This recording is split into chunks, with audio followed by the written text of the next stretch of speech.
मित्रों, मैं एनडीए की इस विशेष प्रेस वार्ता में मैं आप सबका स्वागत करता हूं। आज की हमारी जो प्रेस वार्ता है ये अभी हाल ही में संसद के शीतकालीन सत्र में आदरणीय प्रधानमंत्री जी ने विकसित भारत की संकल्पना को आगे बढ़ाने के लिए देश की आधारभूत इकाई ग्रामीण क्षेत्र में अस्थायी इंफ्रास्ट्रक्चर और रोजगार सृजन के लिए जो महत्वपूर्ण कदम उठाए हैं वह एक नए अधिनियम के रूप में, जिसमें विकसित भारत गारंटी फॉर रोजगार एवं आजीविका मिशन ग्रामीण एक्ट 2025 इस बात को लेकर के एक महत्वपूर्ण अधिनियम पारित हुआ है जो भारत के ग्रामीण विकास की दिशा से एक मील का पत्थर साबित होने जा रहा है। मित्रों, ये प्रेस वार्ता करने की आवश्यकता इसलिए पड़ी है क्योंकि जिन लोगों ने देश के अंदर लंबे समय तक देश के संसाधनों पर डकैती डाली, देश के एक गरीब को भूखों मरने के लिए, देश के नौजवान को पलायन करने के लिए, बेरोजगारी का दंश झेलने के लिए मजबूर कर दिया था, वे लोग इस प्रकार के रिफॉर्म का और इस प्रकार के एक पारदर्शी और ग्रामीण भारत के विकास का और विकसित भारत की संकल्पना का समर्थन करेंगे तो कहीं उनकी पोल न खुल जाए, क्योंकि फिर जनता जनार्दन उनसे प्रश्न करेगी कि आखिर तुम्हें भी तो मौका मिला था, तुमने ये क्यों नहीं किया। कांग्रेस और उनका इंडी गठबंधन इस महत्वपूर्ण अधिनियम को लेकर के कई प्रकार के प्रश्न खड़ा कर रहा है। आश्चर्य होता है कि देश के हित में, श्रमिकों के हित में, किसानों के हित में, गांव के विकास के हित के लिए उठाए गए जिस महत्वपूर्ण कदम का समर्थन होना चाहिए, जिसका स्वागत होना चाहिए और आदरणीय प्रधानमंत्री जी के प्रति, एनडीए के प्रति जिस इंडी गठबंधन को आभार व्यक्त करना चाहिए, आभार व्यक्त करने की बजाय वह भ्रष्टाचार को प्रोत्साहित करने के अपने पुराने कारनामों को ही खुल के समर्थन कर रहा है। बीपी जी रामजी एक्ट 2025, अगर हम इसकी उन विशेषताओं को देखेंगे, एक पारदर्शी प्रक्रिया, रोजगार सृजन की अधिक गारंटी और ग्रामीण क्षेत्र में अस्थायी परिसंपत्तियों के निर्माण के लिए यानी ग्रामीण इंफ्रास्ट्रक्चर में वृद्धि करने के लिए एक महत्वपूर्ण अधिनियम पारित हुआ है और यह विकसित भारत की आधारशिला बनेगी। विकसित भारत का लक्ष्य तभी साकार हो सकता है जब राज्य विकसित होंगे। राज्य विकसित तब होंगे जब हमारी आधारभूत इकाई गांव है ये विकसित होंगे। ग्रामीण अर्थव्यवस्था को जब हम सशक्त बनाएंगे, किसान हमारा आत्मनिर्भर होगा, श्रमिक को सामाजिक सुरक्षा और उसको सम्मान सुनिश्चित होगा, तब विकसित भारत की संकल्पना आगे बढ़ेगी। और उसी विकसित भारत की संकल्पना को आगे बढ़ाने के लिए उठाया गया एक महत्वपूर्ण क्रांतिकारी कदम है। मैं इसका स्वागत करता हूं और आदरणीय प्रधानमंत्री जी के प्रति उत्तर प्रदेश वासियों की ओर से हृदय से आभार भी व्यक्त करता हूं।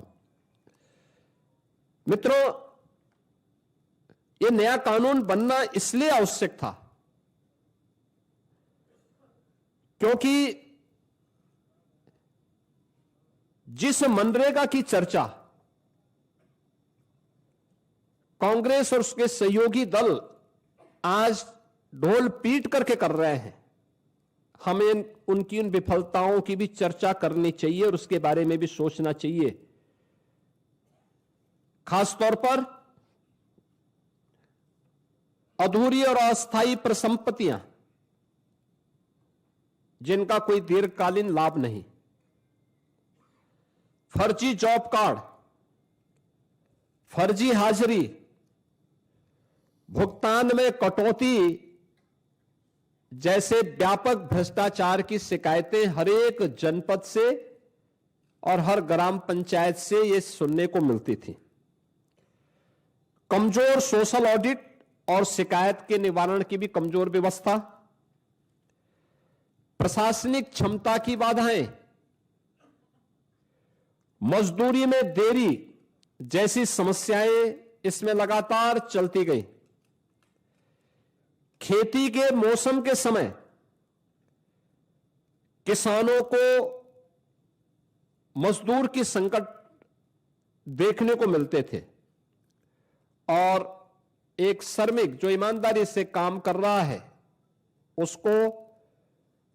जब उसको काम की आवश्यकता है तब काम की गारंटी नहीं मिल पाती थी, और अगर उसने काम भी किया है तो उसको समय पे भुगतान नहीं होता था।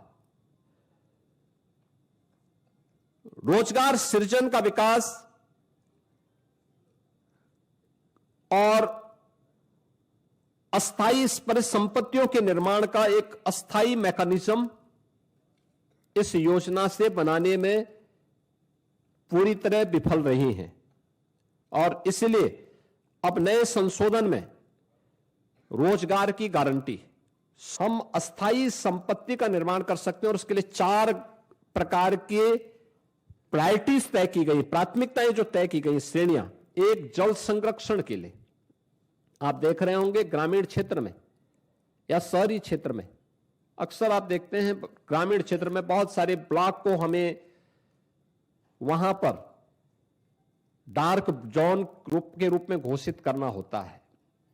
पानी की मात्रा बहुत नीचे जा चुकी होती है, कोई वहां पे अस्थायी व्यवस्था नहीं बन पाती है। आप इस योजना के माध्यम से जो मनरेगा में व्यवस्था नहीं थी, विकसित भारत जी राम जी के माध्यम से गारंटी दी गई है कि वह इसके माध्यम से जल संरक्षण की अस्थायी व्यवस्था क्रिएट कर सकते हैं, यानी रेन वाटर हार्वेस्टिंग की व्यवस्था, चेक डैम की व्यवस्था और उससे जुड़ी हुई अन्य सुविधाओं को वहां पे गांव में वो क्रिएट कर सकता है। ग्रामीण बुनियादी इंफ्रास्ट्रक्चर के माध्यम से वह इन चीजों को वहां पे विकसित कर सकता है, सड़क, नाली, इन सब का विकास कर सकता है। आजीविका संबंधी इंफ्रास्ट्रक्चर को भी इसके माध्यम से क्रिएट कर सकता है, खेल का मैदान बना सकता है, ओपन जिम का निर्माण कर सकता है। गांव के पास पैसा है, गांव के पास लैंड है, गांव की मार्केट मंडी बना सकता है। गांव में सड़कों पे जहां तहां जो मंडी बनी हुई है उसको हटाकर उसको व्यवस्थित रूप से दुकानें बनवा करके एक अच्छे खाली जगह पर उसको अस्थायी रूप से सड़क से हटा करके एक सिस्टम के साथ जोड़ सकता है, जिससे सुरक्षा की गारंटी उस दुकानदार के पास भी हो जाएगी और साथ साथ गांव के पास एक इनकम का माध्यम भी हो जाएगा। इस प्रकार की उसको भी किया जा सकता है। और प्रतिकूल मौसम घटनाओं से निपटने और आपदा तैयारी हेतु भी विशेष कार्य किए जा सकते हैं, यानी बाढ़ प्रबंधन के लिए गांव से जुड़े हुए छोटे छोटे कार्य हैं, उसके लिए शासन पे उनको निर्भर रहना पड़ता है। अब इसके लिए निर्भरता की आवश्यकता नहीं, ये सारी चीजें वहां पर उपलब्ध आप इस विकसित भारत जी राम जी की इस स्कीम के माध्यम से इस अधिनियम आपको ये गारंटी दे रहा है। टेक्नोलॉजी को कानूनी अधिकार के रूप में अब शामिल इसके माध्यम से किया गया है। बायोमेट्रिक उपस्थिति, geo tagging, satellite imaginary, real time mobile app monitoring और EI से निगरानी और सीधे डिजिटल भुगतान, यानी अब हाजिरी भरने की औपचारिकताएं नहीं होंगी।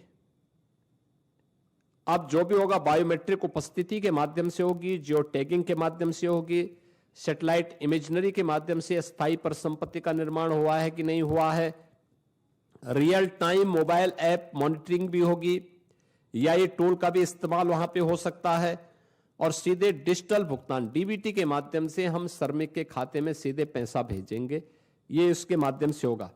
फर्जी नामों पर पैसा उठाने का खेल अब हमेशा के लिए बंद।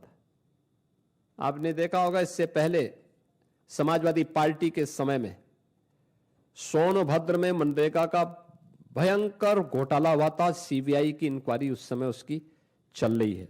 यह भी उनके समय में लगातार होता रहा है। 6 माह में अनिवार्य सोशल ऑडिट, डिजिटल और समयबद्ध बहुस्तरीय शिकायत निवारण, जिला लोकपाल की व्यवस्था और केक के मानकों के अनुरूप ऑडिट की व्यवस्था भी इसके माध्यम से रहेगी। दूसरा, वित्तीय अनुशासन के साथ साथ यह संघीय संतुलन को बनाए रखने में भी एक बेहतर योगदान ये नया अधिनियम हमें देने जा रहा है, जिसमें केंद्र राज्य की साझेदारी 60-40 की हो गई। स्पष्ट वार्षिक बजट, लेकिन काम मांग आधारित ही रहेगा, यानी काम जो मांगेगा, गांव में मांगेगा, उसके अनुरूप ही वहां पे उसको कार्य भी दिया जाएगा। राज्यों को अधिक वित्तीय भागीदारी से में स्वामित्व, निगरानी और उसके गुणवत्ता सुधार, ये राज्यों को इसका पूरा वो दिया गया है कि राज्य इसके लिए करेंगे। और मेरा मानना है कि कुल आवंटन में वृद्धि करके राज्यों को इस मनरेगा की तुलना में अगर इस नई स्कीम के माध्यम से आप देखेंगे तो विकसित भारत जी राम जी के माध्यम से 17,000 करोड़ रुपए अधिक धनराशि इसके माध्यम से प्राप्त हो सकती है।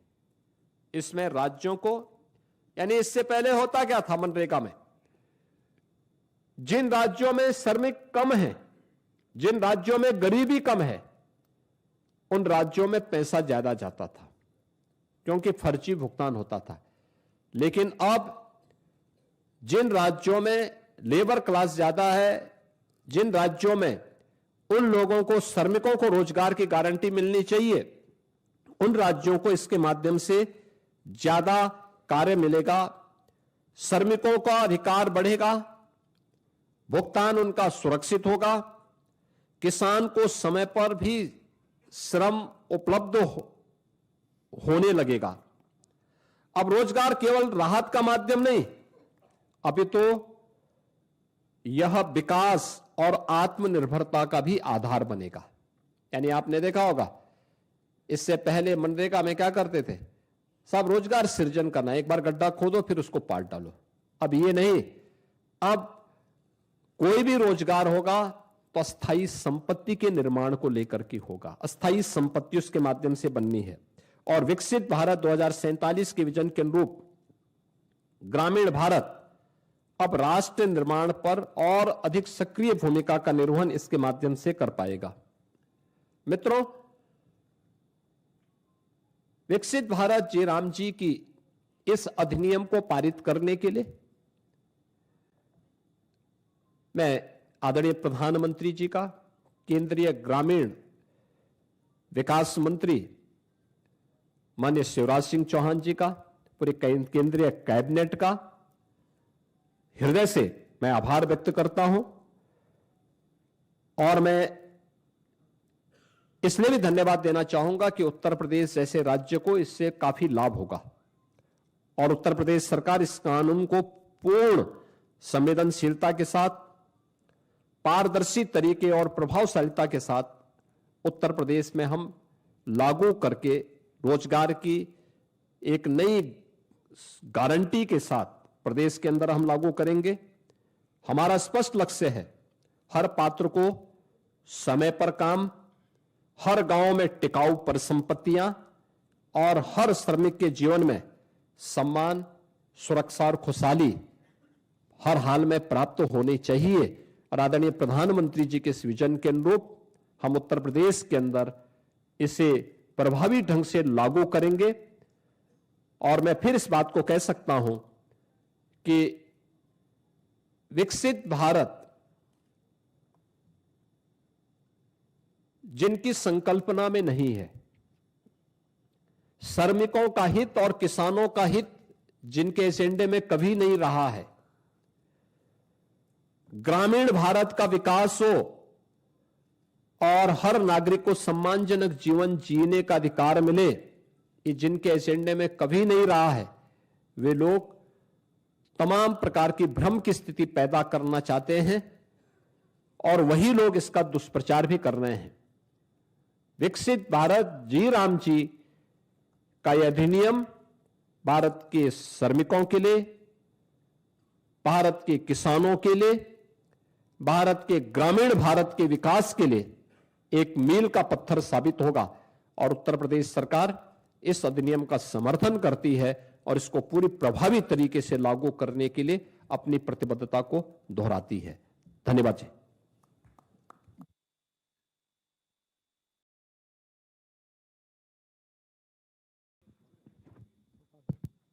देखिए, उत्तर प्रदेश में 57,600 से अधिक हमारी ग्राम पंचायतें हैं और अगर रेवेन्यू विलेज की बात हम करें तो 1,05,000 से अधिक हमारे पास रेवेन्यू विलेजेज हैं।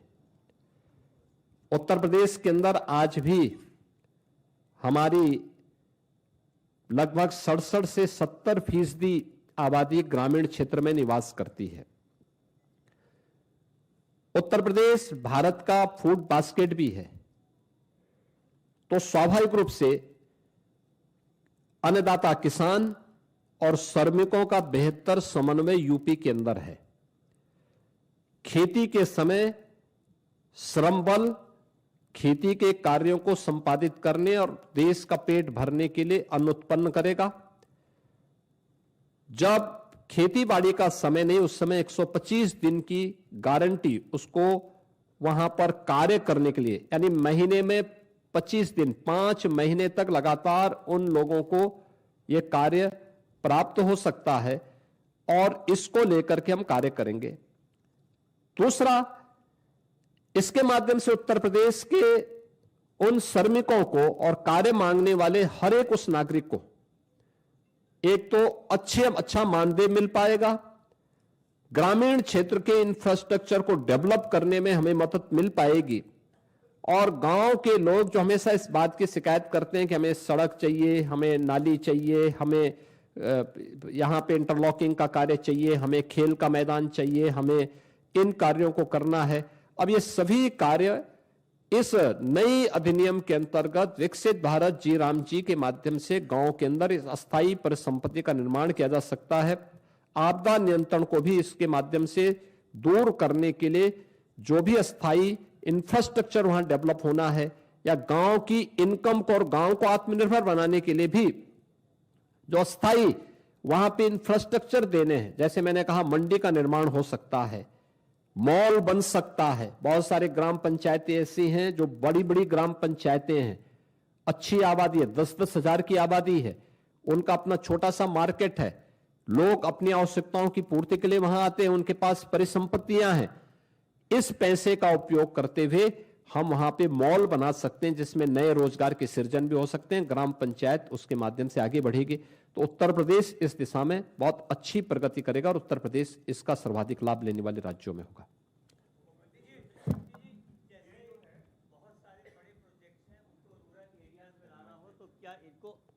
मुख्यमंत्री जी, अगर बड़े प्रोजेक्ट्स हैं उनको रूरल एरियाज में एम्बिशियस ग्रोथ प्लान है उसमें लेके आना हो तो क्या इसको जी राम जी को आउटसोर्स करेंगे? देखिए, मैं कहा ग्रामीण अर्थव्यवस्था को आगे बढ़ाने के लिए ग्रामीण इंफ्रास्ट्रक्चर को विकसित करने के लिए, ग्रामीण इंफ्रास्ट्रक्चर और आजीविका को विकसित करने के लिए विकसित भारत जी राम जी का बेहतर उपयोग हो सकता है और इसका हम उपयोग करेंगे। मुख्यमंत्री जी एक सवाल मेरा है। अरे हो गया। आप सभी लोगों का बहुत धन्यवाद। आप लोगों के लिए जलपान की व्यवस्था है, कृपया उसको लेकर के जाएं।